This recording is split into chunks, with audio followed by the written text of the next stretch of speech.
98. O programa de tudo um pouco com Matheus Alves. É polêmico? Tá na boca do povo? Parou a cidade? Os assuntos que estão bombando são destaque agora no Em Pauta.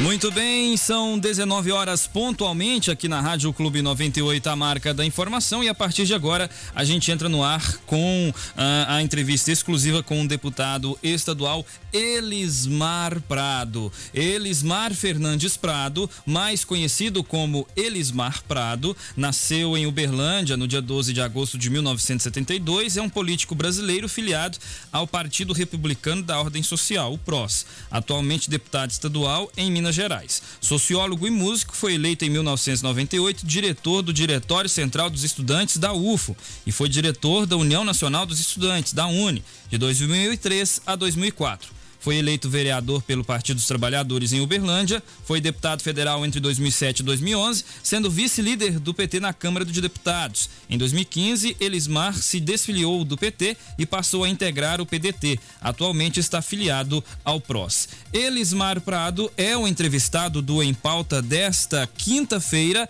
e eu convido o professor Brás Paulo para chegar junto comigo para entrevistá-lo. Boa noite, professor Brás, tudo bem contigo?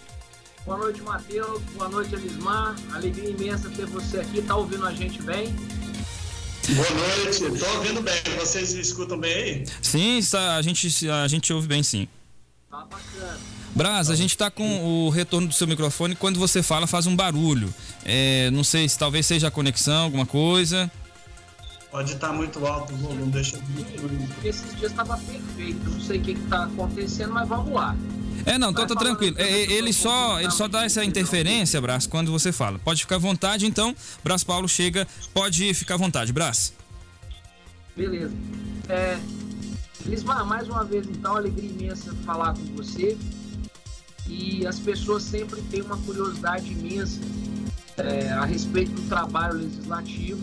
E essa última legislatura, ela foi, de certa forma, tanto para o Brasil quanto para Minas Gerais, a eleição daqueles que nós não esperávamos que ganhassem. Qual que é o seu olhar, antes da gente falar necessariamente sobre esses temas, desse Brasil atual? Qual que é a leitura que você faz do governo do Zema aqui em Minas Gerais? Alguém que veio oriundo de um outro universo, né, em tese não a política.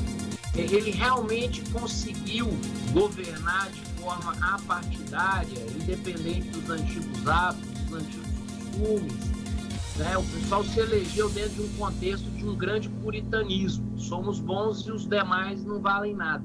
Na prática, o que você tem percebido do governo estadual, do governo Zema?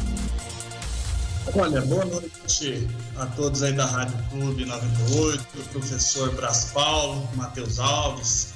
Quero aproveitar esse início aqui, saudar parceiros que eu tenho aí em Patos de Minas, né, que estão trabalhando conosco atualmente, o vereador Marquinhos das Bananas, João Mar, o André do Patos Tratores também, doutora Nayane, coordenadora do SAMU, nós temos alguns encaminhamentos nesse sentido. Enfim, um abraço a todos, é um prazer falar com vocês, é um prazer falar com você, professor Brás Paulo. Você tocou num assunto realmente interessante, que nessa última eleição a gente vem de um processo que eu percebo que a sociedade brasileira, ela vem já, na nossa história mais recente, de um processo de desorientação, né, do cenário político. Se você olhar para trás aí os últimos mandatos, né, do governo federal, os protestos de rua, todos esses movimentos reivindicatórios, eu acho que nós chegamos num ponto em que, infelizmente, o cenário político virou quase que disputa de torcidas, né? As pessoas não estão fazendo realmente a análise do que o Brasil está enfrentando. O Zema, por exemplo, só para entrar diretamente no assunto, nós não temos tanto tempo para filosofia e sociologia, né? Na medida do possível, né, professor? Mas, enfim, o Zema, ele se elegeu com o discurso da antipolítica. Eu não sou político, eu sou empresário, eu não faço política. E de maneira incrível, até hoje, ele ainda mantém esse discurso, o que de certa forma acaba cativando muita gente, né? Infelizmente, que às vezes não tem a leitura do que significa as relações de poder e todo o jogo de poder aqui em Minas Gerais, né? Ele se elegeu através do voto, ele formou uma equipe através das indicações políticas, através de todo o regramento jurídico. Então, de fato, ele é um político, mas que faz o discurso da antipolítica, né? Eu acho que isso não contribui.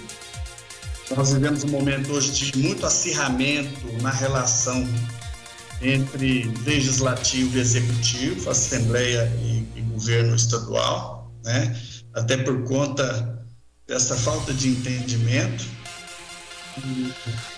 Eu torço para que o governo tenha êxito, né, e possa realmente melhorar a vida do povo e cumprir um bom mandato, mas o que está em jogo é um modelo de Estado. Eu tenho críticas severas a esse modelo de Estado que o governador Zema defende, que é o Estado mínimo. Realmente eu acho que a coisa pública, a administração pública não é a mesma coisa de uma administração de uma empresa, né? Então eu tenho severas críticas, professor. Eu dou um exemplo. Nós estamos enfrentando um debate lá, CPI instalada, eu sou um dos membros, que vai tratar de discutir irregularidades na CEMIG, por exemplo, né? O Zema, o que o governador quer, a prioridade máxima dele é privatizar a CEMIG, privatizar setores estratégicos essenciais na área da saúde, como é o caso do Hospital Regional I, que era a intenção dele, setores da educação. Ele, por exemplo, na campanha fez duras críticas aos privilégios, né? Disse que enxugar a máquina, promover realmente economia, mas simplesmente na prática ele não faz isso. Ele, por exemplo, indicou o presidente da CEMIG para o conselho da Copasa, uma indicação cruzada, e o presidente da Copasa para o conselho da CEMIG, elevando o salário do conselheiro, por exemplo, do presidente da CEMIG para mais de R$100 mil, né? Então são práticas que ele, na campanha, ele dizia uma coisa, mas o que a gente tem observado no governo Zema é que, na prática, efetivamente, ele não vem cumprindo o que ele pregou para os mineiros, né? Ele vem fazendo a política, aquele jogo, em alguns casos, aqueles que a gente realmente sempre reprovou, né? Que a gente chama de velha política, né? Eu não gosto desses termos, eu acho que você tem que dignificar o voto que você recebeu de confiança e fazer a boa política, colocar em primeiro lugar o interesse público, e realmente dignificar o mandato que você recebeu da população através do voto, né? E eu acho muito confuso ainda esse debate no Estado, vai render muita coisa, mas a população ainda não observou de fato o que ocorre, né? Eu tenho severas críticas a esse modelo. Por exemplo, nós conseguimos na Assembleia reverter um processo, só mais um exemplo. O governador Zema queria, por fim, acabar com a escola de ensino integral em Minas Gerais. Se não fosse uma luta nossa na Assembleia, foi uma luta dura nossa na Assembleia, e nós abrimos um debate bastante intenso, e simplesmente, se não fosse a intervenção do parlamento, simplesmente 80 mil alunos, quase 100 mil alunos do ensino integral iam deixar de ter esse atendimento, 9 mil professores iam perder o seu trabalho, ou seja, é a visão que ele tem da educação. Eu não concordo, né? Isso vai contra, na verdade, tudo aquilo que a gente tem construído há décadas, né? Eu sou professor, a gente está em sala de aula, e se tenho muitas ressalvas no modelo pedagógico, se tem um que eu concordo, é justamente o da escola integral, porque, para além da questão pedagógica, a escola no Brasil pública, ela tem um fator social embutido e claro. Ela diminui a violência, ela denuncia a violência e ela é partícipe direta na questão alimentar de vários alunos e alunas. E quando você não enxerga isso, quer dizer então que esse gestor, ele não compreendeu o que é a função de uma escola pública de qualidade, talvez porque nunca tenha entrado numa na condição nem de aluno e nem de professor, né? Ela tem um papel fundamental em vários aspectos que muitas vezes são ignorados pelo governo. Não vou dizer que seja somente esse, mas talvez esse teve uma ousadia maior que a dos outros ao colocar de uma forma tão veemente algo que para nós não faz o menor sentido. O Braz, você tem razão. Infelizmente, o governador, eu posso afirmar para você que ele assinou um atestado de ineficiência do Estado. Ou seja, ele divulga que tudo aquilo que é público é ruim. Isso não é bom, porque não significa que tudo aquilo que é público ou privado seja necessariamente ruim. O que a gente precisa é de ter boa governança, ter realmente políticas públicas de qualidade. E esse processo, por exemplo, que ele queria privatizar aí a rede de saúde pública do Estado, dizendo que o Estado não tem competência, é ineficiente, que as organizações privadas são mais competentes, é uma coisa realmente lamentável, essa visão de Estado que ele tem. Eu lembro, por exemplo, do crime da Vale, 270 mortos.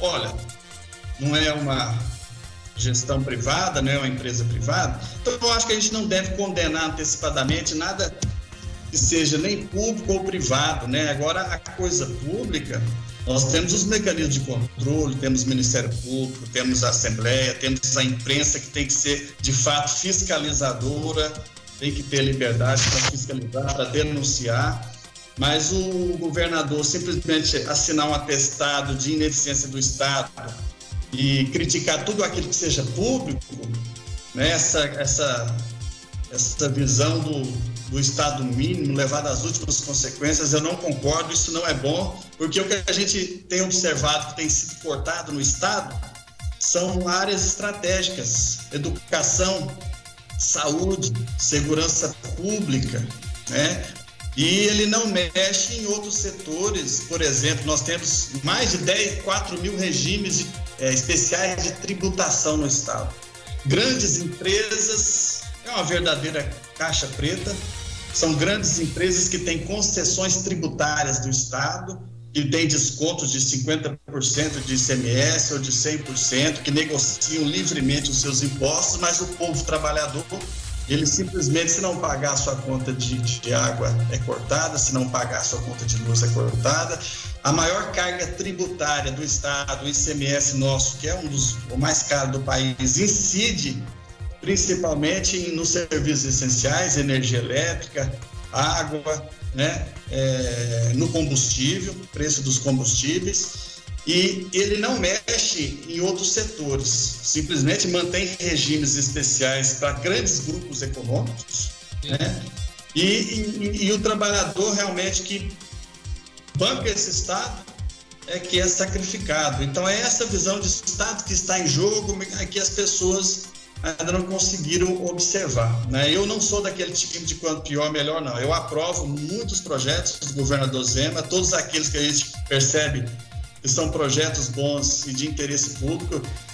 Eu não faço oposição de forma alguma, mas tem alguns pontos aí realmente que a gente não abre mão, e eu faço as críticas, principalmente naquilo que se refere às questões mais essenciais, energia elétrica, água, direito dos trabalhadores, dos nossos servidores, dos professores, educação, saúde, Eu acho que a gente não pode perder e deixar isso ser desmontado de forma alguma. A gente corre um grande risco, que se não houver aí um movimento, uma oposição, a intenção do Estado é realmente iniciar um grande processo de privatização de setores ligados à saúde, à educação, e até a segurança pública também. E eu acho que é a minha grande crítica na saúde, por exemplo. A missão do sistema de saúde é ajudar as pessoas a salvar vidas, os nossos hospitais, nosso hospital regional aí em Patos de Minas.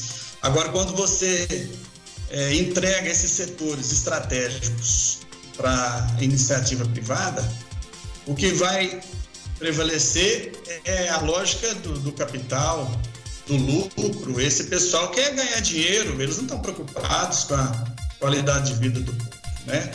Eu dou um exemplo, falando da energia, que nós estamos enfrentando aí, realmente esse processo contra a privatização da CEMIG. Eu sou um duro crítico da CEMIG, né, da nossa elevada carga tributária que incide na energia elétrica. A nossa conta de luz é extremamente cara, nós denunciamos aí realmente falta de qualidade no atendimento, mas nós temos que lutar, porque a CEMIG é um patrimônio dos mineiros, para que a gente tenha uma boa companhia e que ela tenha modicidade tarifária, tarifa justa e preste atendimento com qualidade. Agora, se privatizar, o que é ruim vai piorar. Porque se você observar no mundo todo, nos países do primeiro mundo, eu falo Estados Unidos, Japão, Alemanha, são mais de 800 desestatizações. Mais de 800 desestatizações. Ou seja, setores como energia elétrica, água, transporte, que foram privatizados, agora esses países retomaram porque perceberam que piorou.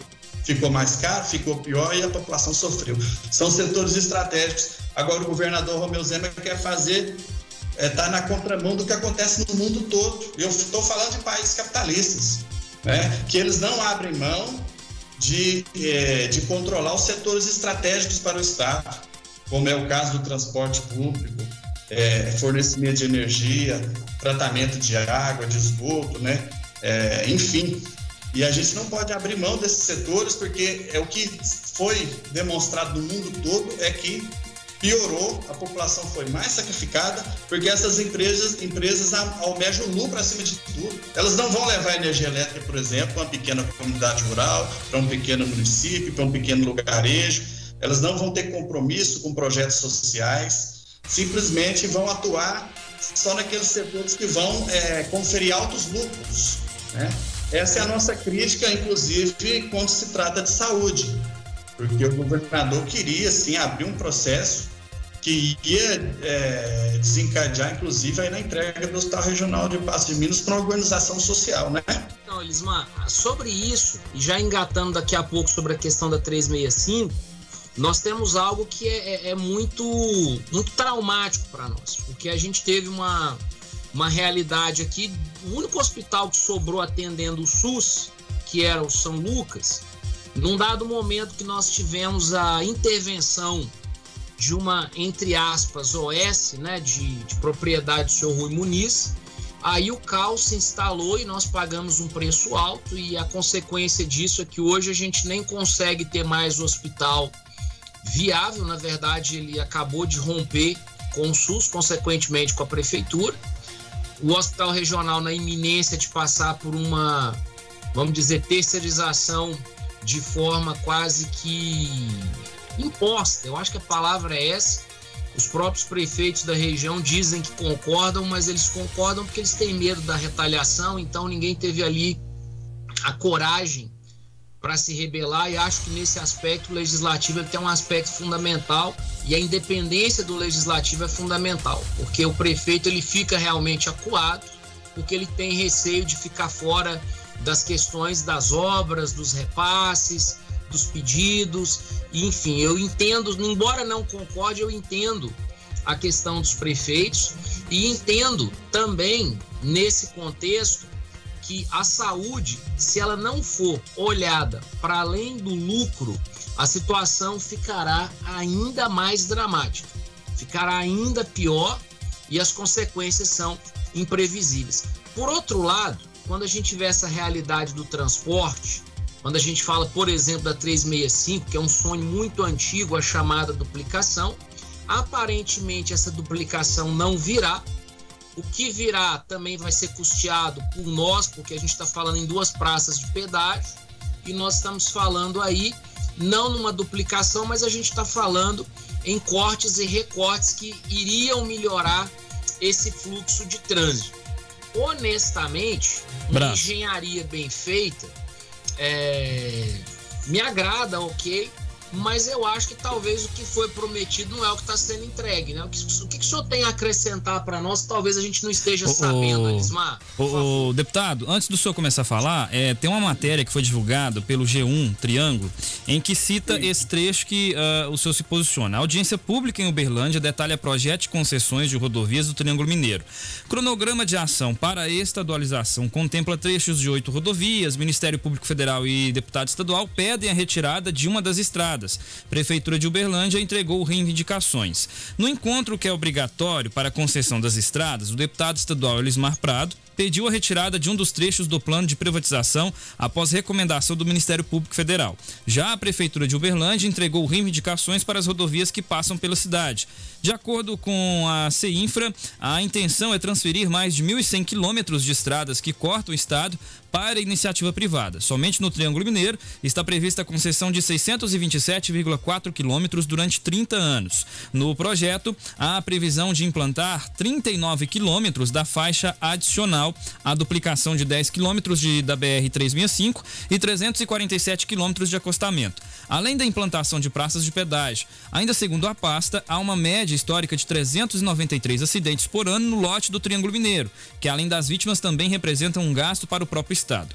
Esse trecho da estadualização, se houver sucesso no contrato de concessão, foi montado para que a transferência seja feita diretamente para a concessionária. A concessão e o contrato visam garantir o maior desejo, que são os investimentos nesses trechos por parte da iniciativa privada, afirmou a chefe da unidade de parceria público-privada da CEINFRA, Fernanda Allen. A expectativa do governo de Minas Gerais é finalizar o processo de consulta pública até agosto. O lançamento do edital está previsto para setembro, com a divulgação do resultado da licitação marcada para novembro e a assinatura do contrato até o fim de 2021. Conforme o Estado, a previsão é que a concessionária que vencer o processo licitatório comece a operar em janeiro de 2022. A empresa terá 9 meses para entregar todas as melhorias antes de começar as obras, antes de começar a cobrar as tarifas de pedágio que estão estimadas em R$ 10,40. A privatização do trecho da 365 entre Uberlândia e Patrocínio, por onde passam diariamente mais de 10 mil veículos, segundo a Polícia Rodoviária Federal, é motivo de desacordo por parte do Ministério Público Federal, que recomendou a retirada da rodovia do lote de concessão do Estado. Segundo o Ministério Público Federal, a Justiça já determinou que o Departamento Nacional de Infraestrutura de Transportes duplique cerca de 220 quilômetros da estrada entre Uberlândia e Patos de Minas. Em 2020, um projeto executivo para a duplicação de 330 quilômetros da rodovia entre Uberlândia e o entroncamento com a BR-040 em Luislândia do Oeste, distrito de João Pinheiro, foi lançado pelo governo federal. Até o momento, o DENIT gastou 13 milhões no estudo. Durante a audiência desta terça-feira, o deputado estadual Elismar Prado apresentou o documento contrário à privatização da BR-365. Além do projeto executivo desenvolvido pelo governo federal, o parlamentar também apontou a condição da MG 497 entre Uberlândia e Prata, que foi concedida ao Estado e tem condição de conservação ruim. Apesar do parecer contrário da assessoria técnica do DENIT, o Ministério da Infraestrutura determinou a continuidade dos trâmites para a alienação da rodovia. Deputado, aproveitando aí a pergunta do Brás, eu quero saber do senhor... Essa duplicação é prometida há muito tempo.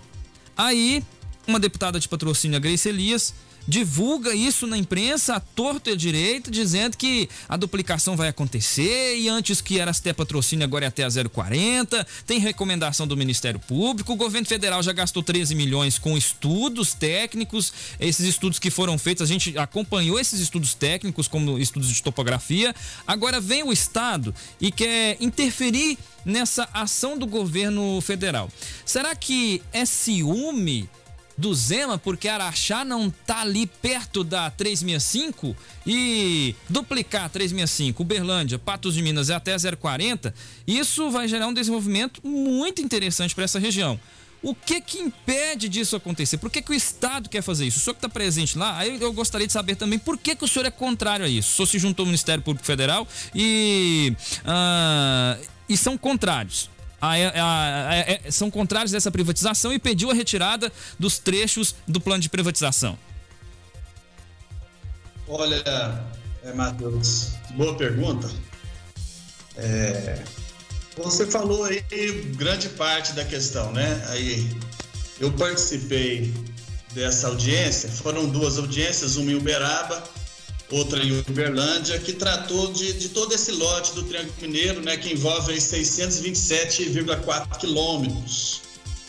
E nós temos aí o trecho Uberlândia e Patrocínio, que esse trecho é uma BR, né, da União, responsabilidade do governo federal. E o que eu sou contrário, realmente, eu participei da audiência, que foram poucas pessoas, eles cumprem simplesmente uma mera formalidade, que não houve uma grande divulgação.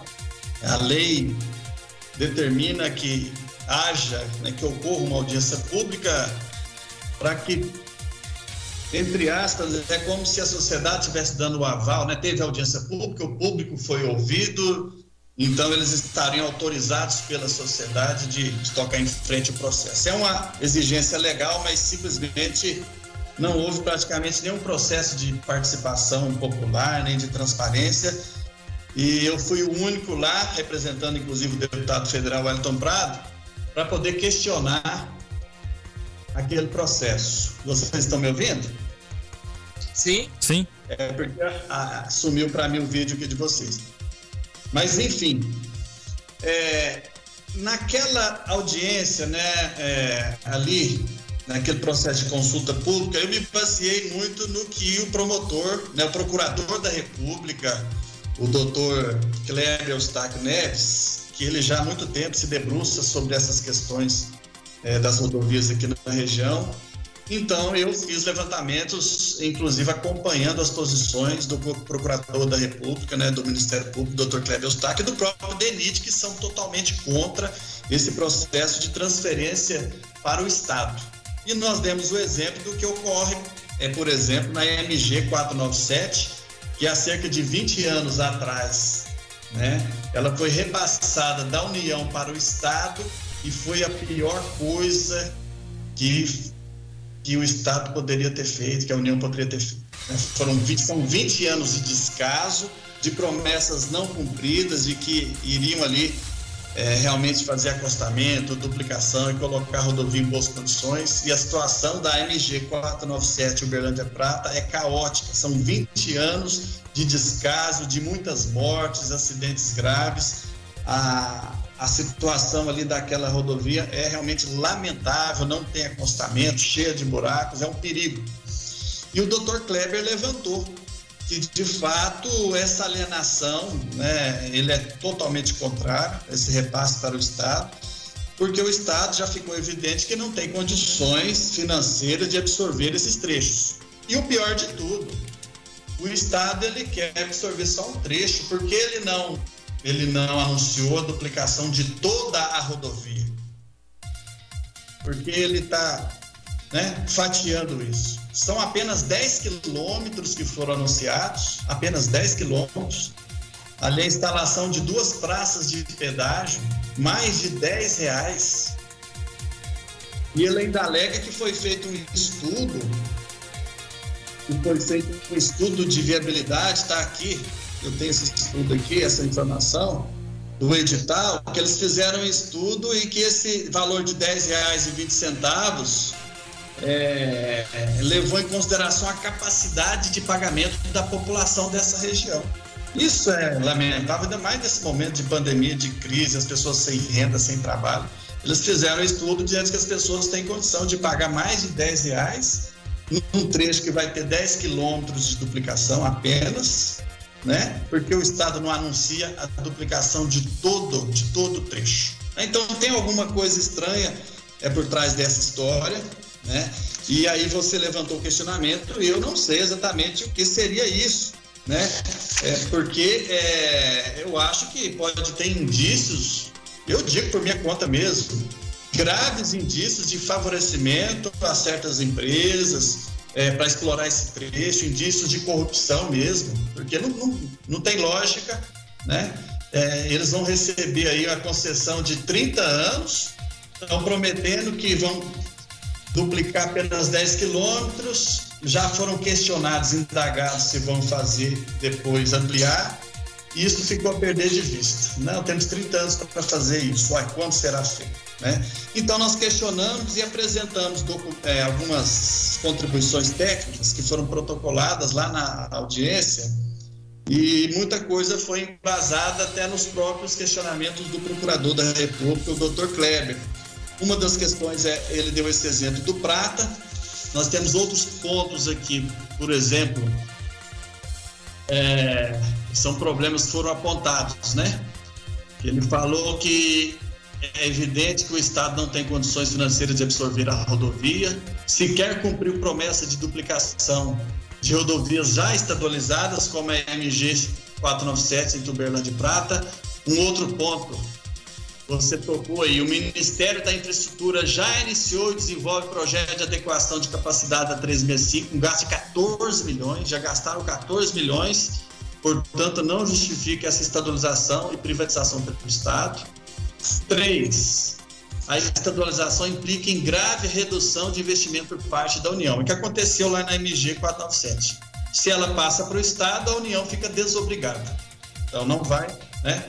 A União não vai fazer investimento. O Estado alega ter esses recursos agora do acordo com a Vale, mas são temporários esses recursos. A médio e longo prazo, o Estado não tem condições de manter realmente em boas condições a rodovia.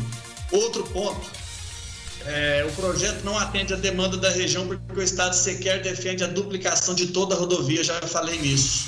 No projeto está prevista a duplicação de apenas 10 quilômetros, né? 5. A tarifa de pedágio prevista de 10,20, eu já falei. A Secretaria disse que levou em consideração a capacidade de pagamento da população, que não é verdade, já falei também, né?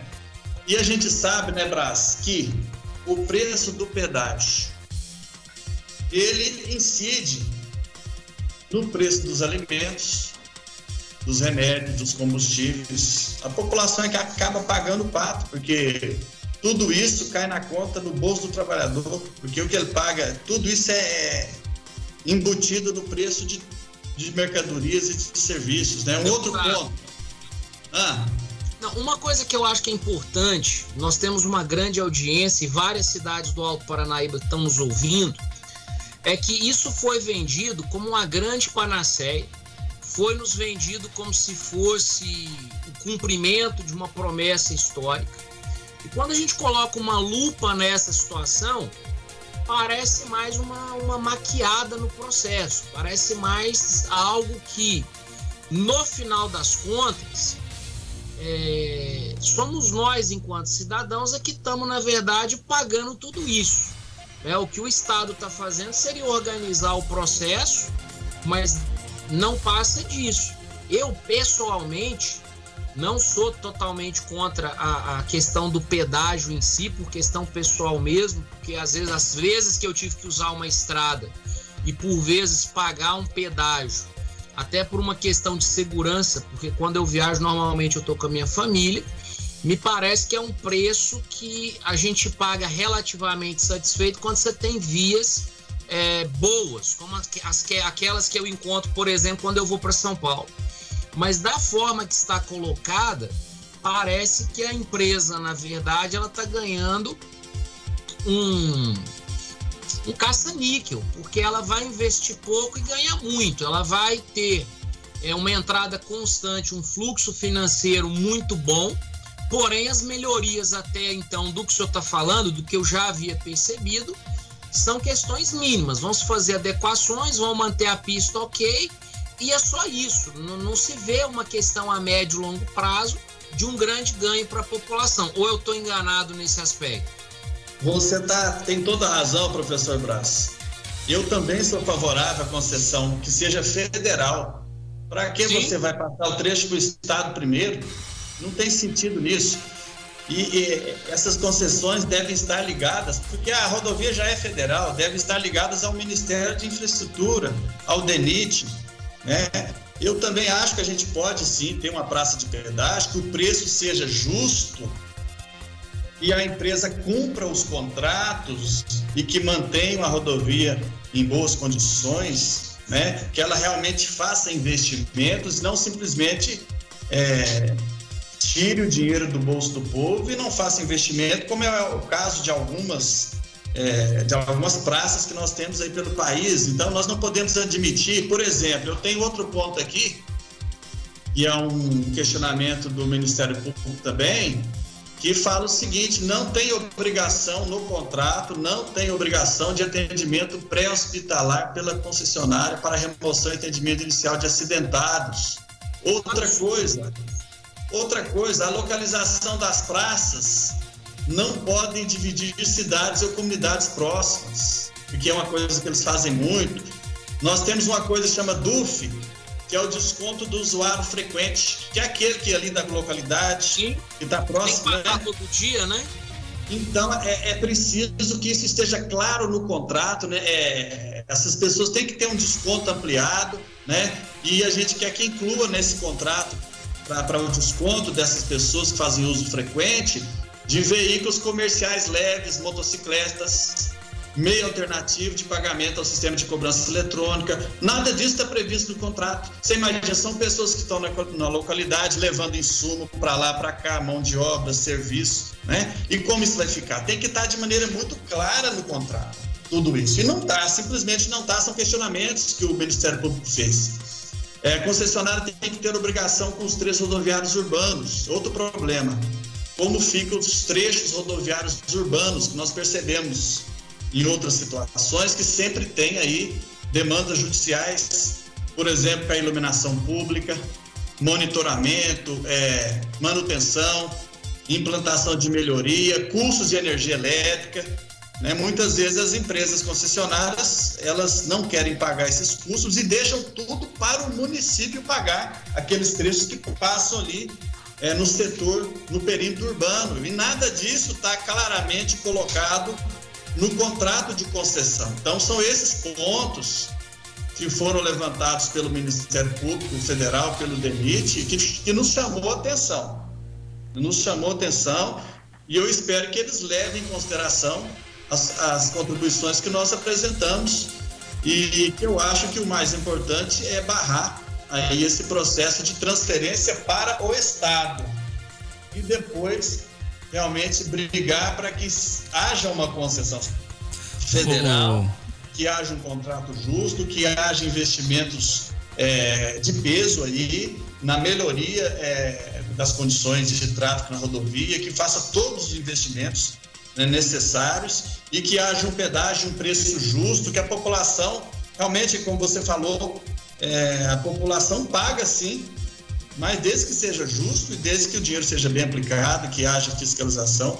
Mas, infelizmente, o processo é muito obscuro, o processo que envolve, né, essa concessão. Uma pergunta. Ô Braz, antes de você fazer a pergunta, tem participação do ouvinte? Segura aí um pouquinho, rapidinho.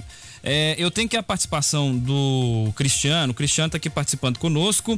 Ele diz o seguinte: pergunta para o deputado se ele vai acionar o Ministério Público Federal quanto à questão da BR-365, para que o trecho até a BR-040 seja incluído. Pergunta também se ele conseguiu muitos recursos para Patos, para os hospitais em construção em Unai e também em Patrocínio.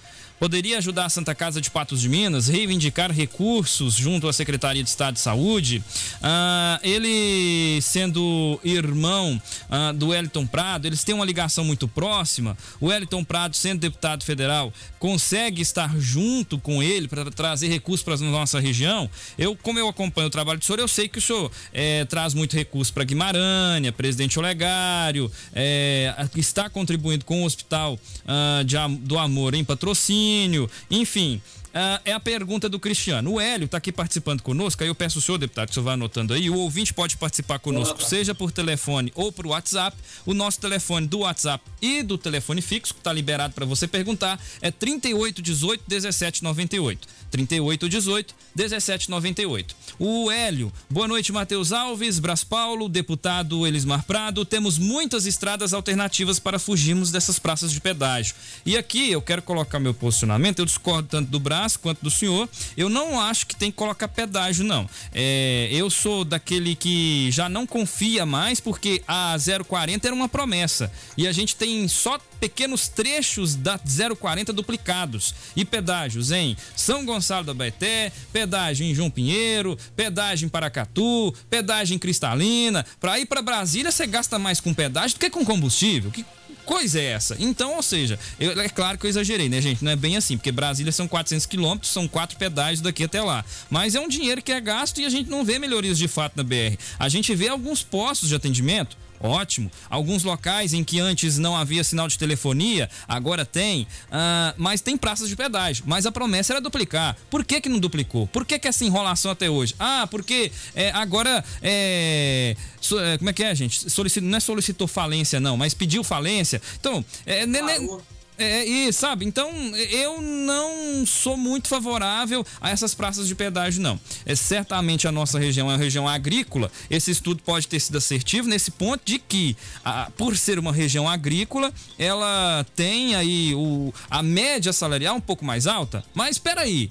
A 365, a promessa é duplicar e não privatizar. Então, mesmo que venha pedágio aí, eu não acredito. Primeiro faz a obra, depois vai pensar em fazer alguma privatização ou algo nesse sentido, para vir com pedágio. Eu tenho aqui a participação também lá de Guimarães, está participando aqui conosco, o Tony, diretor de cultura, está mandando um abraço para o deputado e dizendo que o senhor faz um ótimo trabalho para toda a nossa região. É com o senhor, deputado. Abraço, você tem uma pergunta também, à vontade. Não, a minha vai de encontro ao que o nosso ouvinte colocou, que é o seguinte, em Minas Gerais, eu ia perguntar para o deputado o seguinte, eu ando muito nessa região, Triângulo, Alto Paranaíba, não ando nas demais, mas quando eu ando em áreas privatizadas de outros estados, eu vejo que o zelo é muito maior, e talvez o X da questão esteja naquilo que o deputado está colocando pelo próprio Ministério Público, ou seja, você faz um contrato mais ou menos, um contrato que realmente não obriga a concessionária dá uma maquiada ali na pista e vira uma arrecadação de recurso aonde você não tem uma fiscalização eficiente, você não tem a estrada que foi prometida, mas o pedágio não é reduzido ou o pedágio, na verdade, não é extinto. Então, quando o nosso ouvinte está discordando de mim, ele não está de todo errado, não. Porque o problema é que no Brasil que você quer que seja bom, a gente já tem que pagar 2 vezes.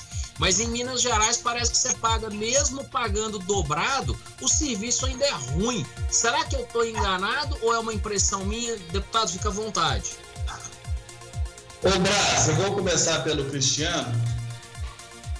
Ou melhor, vou deixar o Cristiano por hoje, porque ele falou dos recursos, investimentos, que nós, tanto meu e em conjunto com o deputado Elton Prado, e já a gente fala sobre tudo isso, são vários pontos aqui. E eu quero, na mesma direção do que disse o Brás, eu já respondo o Brás, eu concordo plenamente com o que você falou, professor, e o Hélio também. O que eu e o Brás dissemos aqui com relação ao pedágio, não que a gente seja favorável, mas a gente está observando um processo que nos preocupa, que a gente percebe que tem erros, tem irregularidades, tem pontos obscuros, mas se de fato formos vencidos, e aí o que nos resta é lutar para que a gente tenha redução de danos. Por isso que aí eu falei, olha, se realmente não tiver outra alternativa, que tenha a concessão federal, que tenha o pedágio com um preço justo, que tenha fiscalização, que tenha um serviço de qualidade para a população. Mas eu, a princípio mesmo, de fato, Brás, falo isso para você e para o Hélio, que nos indagou, eu sou da mesma posição do Hélio. Sim. Eu não concordo com praça de pedágio, eu acho que a gente tem que ter a rodovia em excelentes condições, já pagamos muitos impostos para isso, né? E eu queria que todas as promessas já nessa novela fossem cumpridas, da duplicação da 365, de toda a sua extensão. Mas se há um processo de concessão, né? E se a gente, no final, seremos votos vencidos, a gente tem que brigar para que haja o menor dano possível à comunidade, à população. Né? Que haja possível, né? Então por isso que a gente questiona o elevado preço do pedágio, mais de R$10 é uma coisa absurda. Eles realmente executarem apenas 10 quilômetros de duplicação, instalar 2 praças de pedágio. O pior de tudo isso é a transferência de uma rodovia federal para o estado, onde nós temos outras rodovias estadualizadas que estão em condições aí péssimas, deploráveis, né? Realmente, como é o caso da MG 497 lá do Uberlândia Prata. Então, quando a gente citou aí a questão do pedágio, é mais no sentido de uma política de redução de danos, mas a princípio eu também não sou favorável. Mandar um abraço aí, para o Tony Reis Rodrigues, lá de Guimarães, nossa liderança, grande parceiro, né? Realmente uma grata surpresa para todos nós. Essa liderança jovem, o Tony, tem uma competência incrível e ele é muito dinâmico e tem feito um trabalho ali, né, maravilhoso lá em Guimarães. Mandar um abração para o Tony, a Dírio, lá o prefeito, todo mundo. Falar aí para o Cristiano, vou tentar responder rapidamente, que ele falou dos investimentos, né, das emendas que nós colocamos aí para essa região. E realmente é muita coisa, viu, Braz? Eu vou tentar falar bem rapidamente aqui, eu tenho até escrito aqui para a gente ganhar tempo. Nós conseguimos agora um trabalho que é excepcional e já está em construção, não é promessa para o futuro, não, é trabalho realizado, já iniciou a obra, o Hospital do Amor de Barretos, aí no Alto Paranaíba, lá em Patrocínio, com o mesmo padrão de atendimento do Hospital do Amor lá de Barretos. Então, a emenda que o Hélio colocou para o Hospital do Amor de Barretos, que ela atende cerca de 12 mil pessoas do estado de Minas Gerais. Por ano, cerca de 12 mil pacientes saem da sua cidade, de todos os cantos de Minas Gerais. Aí dessa região não é diferente, e eles enfrentam a estrada para serem atendidos lá em Barretos, no Hospital do Amor, um atendimento assim excepcional, mas a gente sabe que é muito penoso pegar a estrada para fazer o tratamento do câncer, né, que é uma doença realmente muito difícil, né? E a gente conseguiu colocar essa emenda, 14 milhões, e uma parte desses recursos, 7 milhões, o Henrique Prata, que é o presidente do Hospital do Amor em Barretos, colocou lá em Patrocínio, e já começou a construção. Vai ser uma obra extraordinária, e vai ser o Hospital do Amor em Patrocínio, com o mesmo padrão de atendimento. As pessoas vão fazer o seu tratamento mais próximo das suas casas, da sua família, e isso vai garantir uma qualidade excepcional no processo de tratamento dessas pessoas, né? Então, um investimento muito importante que vai atender muita gente. Aí vocês estão a menos de 70 quilômetros, né? Cerca de 70 quilômetros de Patrocínio, muito próximo, que com certeza vai atender muita gente.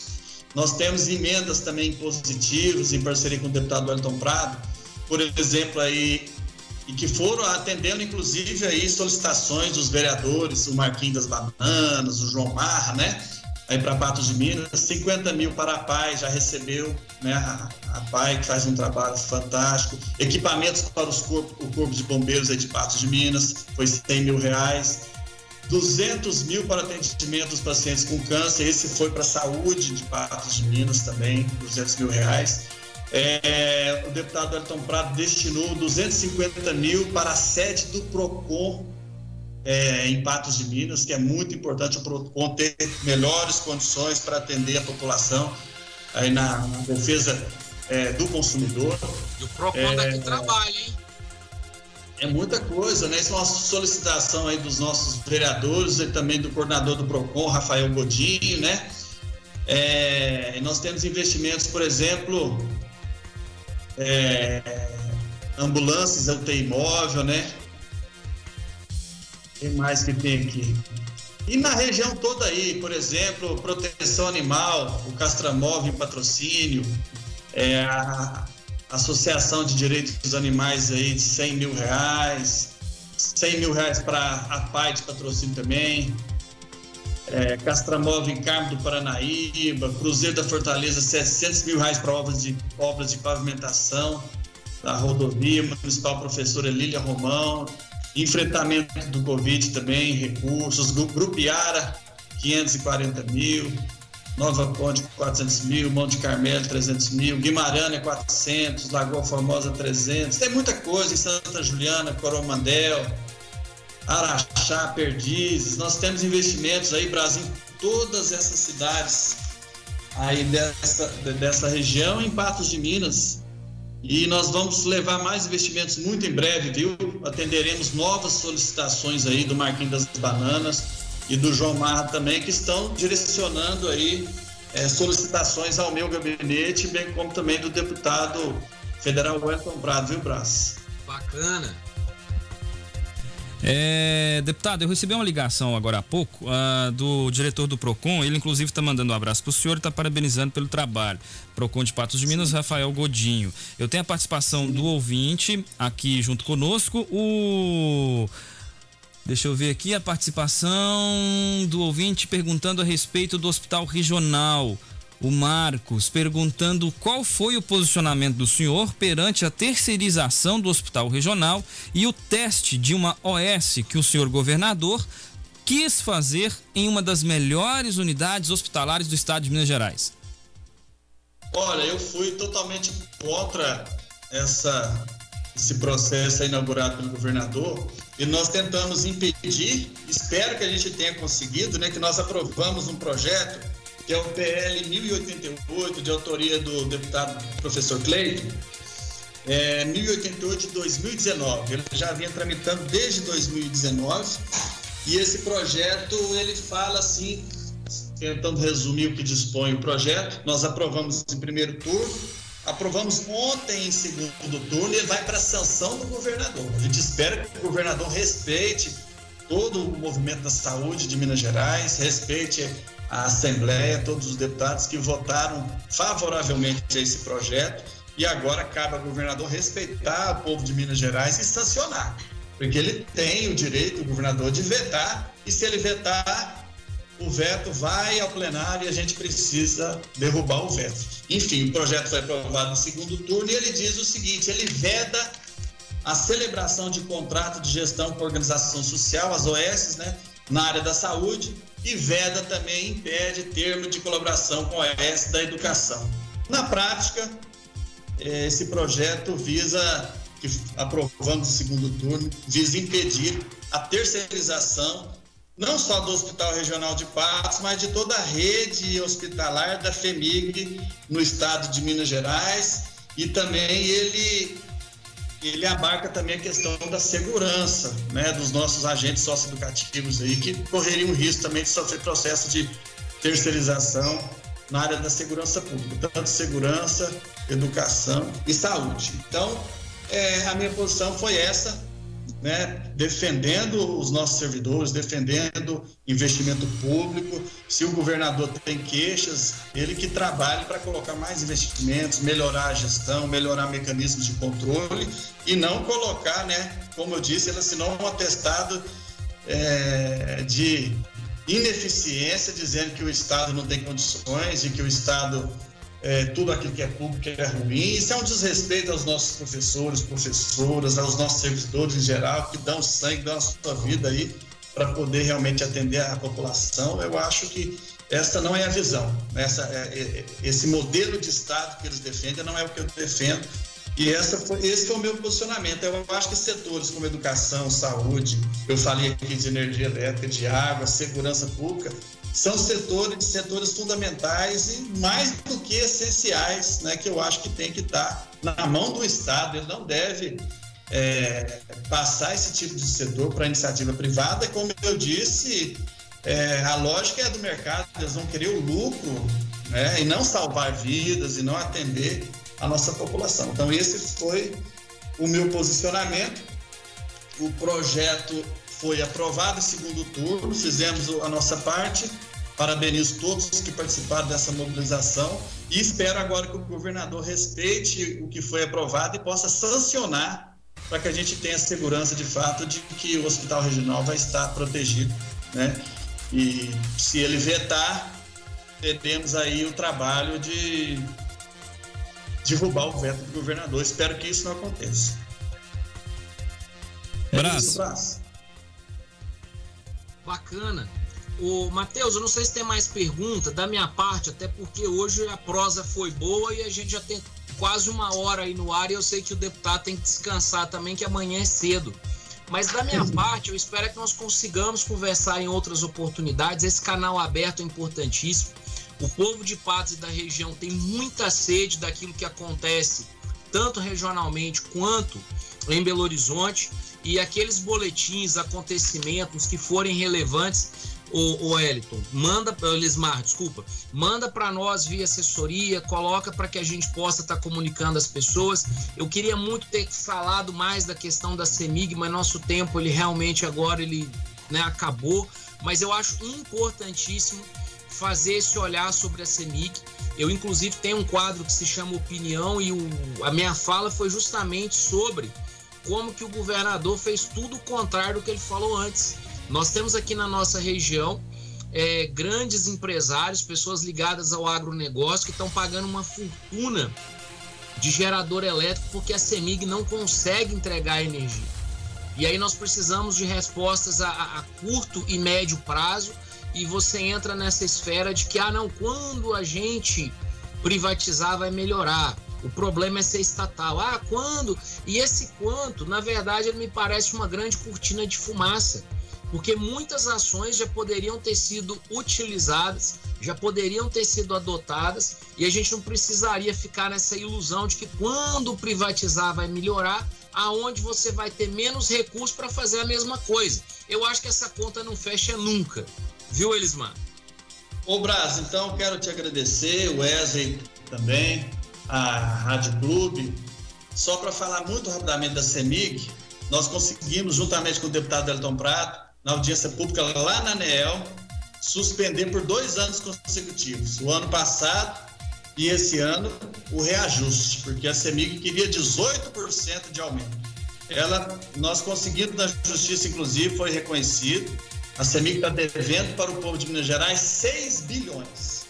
6 bilhões, né, que foi um erro na base de cálculo do ICMS. A população pagou a mais, eles inseriram PIS, CONFINS, PASEP, as contribuições sociais na base de cálculo do ICMS. O Supremo Tribunal Federal já disse que não pode incidir essas contribuições sociais no ICMS. A população pagou a mais indevidamente, então é uma dívida de 6 bilhões e a CEMIG foi obrigada a devolver já 2 bilhões por conta dessa devolução que não teve o reajuste tarifário o ano passado e esse ano. E eles estão devendo mais 4 bilhões, sem falar da correção monetária para o povo de Minas Gerais, e o governador não fez absolutamente nada lá na audiência da ANEEL. Nós é que apresentamos as defesas, as contribuições para defender o direito dos consumidores. E ele fica com vergonha, né? Entendeu? Então eu acho que isso rende uma boa conversa depois. professor, eu estou à disposição. Mandar um abraço aí para todos, agradecer aí a Rádio Clube 98, Matheus, tá? E todos os ouvintes aí dessa grande cidade, né? A gente sabe que o entorno em todo acompanha, toda a sua audiência, que Deus abençoe toda a população. Vai chegar um dinheiro aí muito importante para Patos de Minas, com relação ao acordo da Vale, que é 7 milhões de reais diretamente na conta da prefeitura, 7 milhões. Eu sou um dos coautores da emenda que garantiu esses recursos, né? E isso não repara, eu sempre gosto de falar, o crime da Vale lá em Brumadinho, que matou mais de 200, jamais, não repara, 270 pessoas que perderam a vida. Isso foi um crime, foi um genocídio, foi assassinato, e não pensem eles que esse dinheiro desse acordo vai reparar nem uma única vida, jamais. Mas esses recursos na ordem de 37 bilhões, 11 bilhões foi para o orçamento do Estado, caberia à Assembleia fazer autorização, e nós conseguimos que 1,5 bilhão fosse repassado para todos os municípios mineiros. O critério é populacional e Patos de Minas vai receber aí 7 milhões. Todos os municípios da região vão receber também já diretamente nos cofres do município, viu, professor? Bacana demais. Obrigado, Elismar. Grande abraço. Valeu. Deputado. Um abraço a todos aí, fiquem com Deus. Deputado, antes de senhor ir, tem alguns ouvintes participando aqui. O Paulo Duarte, a não duplicação da BR-354 é um absurdo, já que essa rodovia de trânsito intenso, aqui eu imagino que ele esteja falando da 354 sentido São Gotardo e também da 365. É um absurdo, já que essa rodovia de trânsito intenso acontecem muitos acidentes fatais. É um descaso com o povo de Patos de Minas e região, absurdo. João Marra está aqui participando, desejando boa noite. Grande abraço do vereador João Marra, a você, Brás, Rádio Clube, e também ao deputado Elismar Prado, muito agradecido pelos repasses à nossa Patos de Minas. Tenho mais participação aqui, a Margarida Lima participando conosco pelo Facebook. Lembrando que essa entrevista estará ao vivo no portal Clube Notícia em instantes. Quem está participando aqui também é o Tony, viu, deputado? Ele está aqui pedindo para corrigir o senhor. Falou, corrija o deputado aí. Só esse ano foi 647 mil. E nos 3 anos antes, de 2021, foi 1.090.000 para Guimarães. Ao todo, mais de 1.730.000. Tá aqui o Tony fazendo essa correção aqui da informação que o senhor nos repassou. Corrigiu para cima, né? Tá bom. Não, é que eu passei uma informação apenas parcial, viu, Tony? O Tony tem razão. Ao todo foi tudo isso que o Tony falou e ele acompanha tintim por tintim. Lá para Lagoa Formosa, 2 milhões para o Hospital Municipal, o presidente Olegário recebeu 11 para a saúde, o PS em Guimarães, mas está incluído em tudo isso que o Tony falou. 1 milhão para Lagoa Grande, asfalto, 500 mil e lá para Lagamar, o DI Imóvel, é muita coisa, viu? Um abração, Tony. Deputado. Aí a todos, viu? Deputado, uma última solicitação, e é de muitas pessoas que ouvem aqui a Rádio Clube 98, é com relação à MGC 354, principalmente ali no retorno sentido Presidente Olegário a Patos de Minas, após, eu não sei se o senhor já foi, o senhor já, com certeza já passou muito por ela. Tem uma ponte, é a primeira ponte após Patos de Minas, uma ponte em curva. Ali, quando em horários de pico, no retorno de Presidente Olegário para Patos, ali o trânsito se torna muito perigoso. Já não tem mais acostamento, porque as carretas tentam utilizar o acostamento para liberar o espaço para os carros não conseguem passar, porque é uma região de muitas curvas, a possibilidade ali de ultrapassagem é mínima e o trânsito se torna muito intenso. Como deputado estadual, o senhor já tem analisado, já tem corrido atrás, já tem feito alguma coisa, porque isso não é de hoje. É a última pergunta que eu faço e eu já despeço do senhor para o senhor ir descansar. Como o Brás citou, o senhor teve trabalho muito intenso hoje, ontem, anteontem também. Enfim, já foi feito algum estudo, alguma movimentação para criar que pelo menos seja a terceira faixa na MGC 354, chegando aqui mais próximo a Patos de Minas? O senhor tem conhecimento disso? Algum vereador de alguma cidade ou algum ente político já levou isso ao conhecimento do senhor? O senhor tem noção disso? O governo do estado já se prontificou a fazer alguma coisa? O que o senhor sabe a respeito desse trecho? Olha, Wes, já recebemos muitas solicitações desse sentido, várias lideranças, vereadores, entidades aí já levaram para a gente, já enviamos inúmeros ofícios, requerimentos ao conhecimento do governador do estado, ao DR, ao DENIT, a todos os órgãos. Não está incluído nesses lotes aqui, mas eu me comprometo a novamente reforçar as reivindicações, solicitações e a gente fortalecer esse pedido, tá? E principalmente levar também para o procurador do Ministério Público, o Dr. Kleber Eustáquio, que faz um trabalho brilhante, defende realmente o interesse público de verdade. E a gente faz o compromisso de levar essa reivindicação do ouvinte novamente ao conhecimento do Estado e de todos os órgãos, viu, Wesley? É isso então, obrigado, deputado, ótimo descanso para o senhor, obrigado por ter aceito o nosso convite de entrevista aqui na Rádio Clube 98 e estamos à disposição. Obrigado aí, professor Brás, Wesley, a todos da 98. Obrigado. Marquinhos das Bananas, João Marra, um abraço, valeu, fique com Deus. Eu vou agora para um rápido intervalo e volto na sequência. Fique em sintonia.